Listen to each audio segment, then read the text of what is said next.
Abang Mat, no, Gen Z ni suka sangat minum matcha dan kopi. Kami daripada Gen Z. Jadi tolong saya sampaikan kepentingan medical card kepada mereka. Gen Z, nama abang Aiman Amerika. Abang duduk di California, US dan kerja di sana. Walaupun abang kerja US dan ada insurans sana, abang juga ada medical card Malaysia. Barunya abang balik Malaysia sekejap untuk cuti.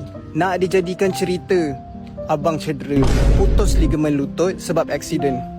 Alhamdulillah, abang ada medical card. Jadi abang boleh terus buat surgery dekat hospital swasta. Kos dia RM45,000.